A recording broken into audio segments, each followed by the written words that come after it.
And people ask me this kind of stuff all the time. Like, what do I do? How do I sleep better? How do I stop stressing? And usually I find that people are not serious, meaning they want an answer, but they don't want to do the work. Right. Yeah. So I was like, look, it's really simple.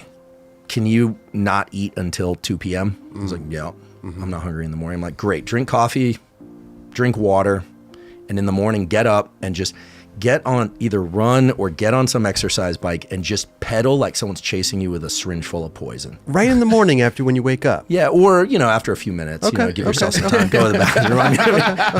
You're serious. I have questions about this Early because day. I'm the opposite, right? I find it hard for me to gain weight and stuff like that. So please continue, though. I got this question after. Yeah. So, I mean, the reason I felt any, sense of agency in giving this information is, I've done a bunch of different things in neuroscience related to vision and neuroplasticity and stress, but I've done some work and continue to do some work with special operations and some of these groups that are interested in how you use biology to improve human performance over long periods of time. Okay. So, basketball players, military, these kinds of things. And so there's a pretty straightforward formula where when you've been asleep all night, your fuel reserves, like you've got fuel in your fat, you guys don't have any of that, but you got fuel in your fat, you've got fuel in your muscles that can be burned, and you've got fuel in your liver. It's called glycogen. And when you wake up early, all of that is as low as it's going to be because you haven't been eating anything. Got you. And so if you exercise then, your body starts dropping into your body fat stores quicker.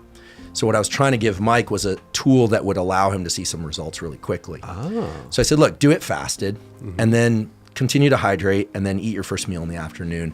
And I said, and also, do you like drinking? And he was like, well, I don't know. I drink mostly because it kind of sets me straight up here. And I was like, well, we can talk about the stuff to kind of set your head level. I mean, he wasn't spun out. He just obviously was medicating with alcohol. Sure. And not in a severe way because he's fully functional. He's an amazing photographer, raised 2 kids. And so I want to be clear about what we're talking about here. Yeah. I didn't detect anything dysfunctional about him. He was just reporting to me that he wanted some assistance. Right. So I said, would you be willing to drop the drinking or pare it back? Yeah. And he said, sure. So, okay. So explain that. And I said, look, and here's my number just for the anxiety and stress management. I'll give you some breathing, some respiration tools that work really well that are not, woo mysticism. It's not, I'm not going to tell you to meditate 30 minutes a day, although that's a cool practice too. I'm going to give you some tools you can use in real time as you're working hard and dealing with whatever it is you're dealing with in life. Okay.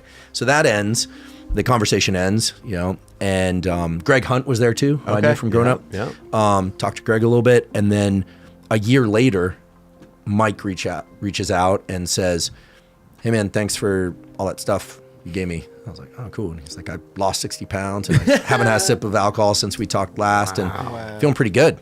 Damn. And I was like, so how did you do it? He's like, well, I get on the bike and I pedal as hard as I can and like someone chasing me with a syringe full of poison. Sure. And, I was like, he remembered.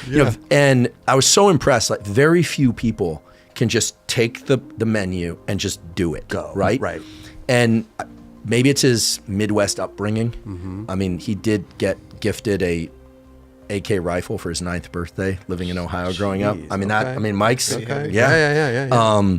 But some people also, I feel like, reach that point in their life where they're like, it's time. This is whether it's smoking or drinking, like you can't quit smoking unless you're mentally prepared to, right? It's like there's that switch. Look, I always say the beauty of being young is that neuroplasticity, your nervous system's ability to change in response to experience, to learn things, is at its absolute peak.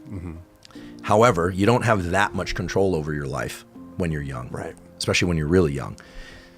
As you get older, it gets harder to change your nervous system, but you can do it. But the advantage you have is that you can direct exactly what changes you want to happen.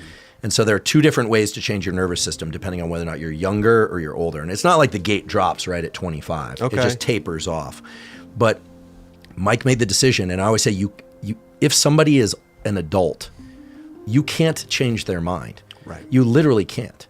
They have to make the decision to do that. And he flipped the switch. He flipped it, and he's still there. And I think he feels much better physically. And I feel guilty.